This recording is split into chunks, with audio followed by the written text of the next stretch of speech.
IRS agent has claimed that prosecutors in Washington, D.C. and California intervened to block U.S. Attorney David Weiss, who has since been appointed as a special counsel overseeing the Hunter Biden investigation, from charging the first son with more serious crimes.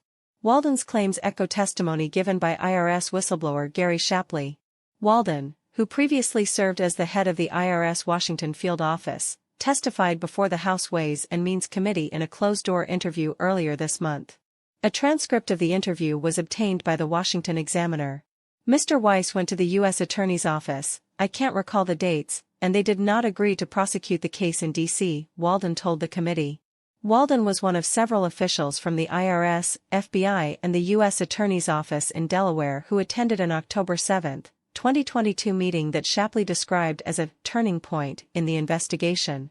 While Walden did not dispute Shapley's notes on the meeting, he did share his belief that the meeting was not quite as contentious as his former colleague described it. Generally, I didn't find it to be as contentious as Mr. Shapley had stated, Walden said. There were certainly differences of opinion expressed, but that's typical.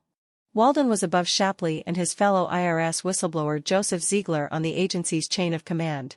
He did not have involvement with the Hunter Biden investigation until it had already been underway for years, when he took over at the Washington field office. Walden did testify that he recalled conversations with Shapley in which the whistleblower felt he was blocked from pursuing certain aspects of the case, such as interviewing witnesses, including members of the Biden family, and the execution of at least one search warrant. He also stated that he did not agree with Shapley's assessment that political bias was at play in making those decisions. He did not recall learning when the U.S. Attorney in California, who was appointed by President Biden, decided not to allow Weiss to charge Hunter Biden in the district. Walden did say that he believed the case was strong, however. Generally speaking, if at that time the case went to the Central District of California, I would have agreed with it, Walden.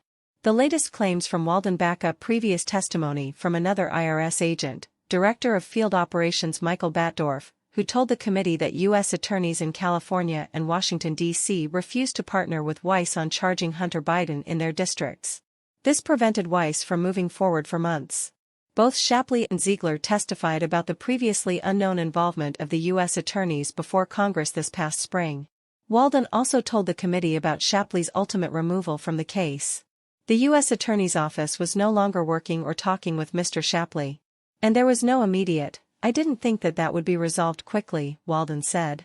And in order to move the investigation forward, I recommended that, he be removed so that we could continue to push the investigation forward. U.S. Attorney General Merrick Garland has repeatedly claimed that Weiss had all the power necessary to bring charges against Hunter Biden. Testimony from 4 IRS special agents has placed Garland's claims in doubt.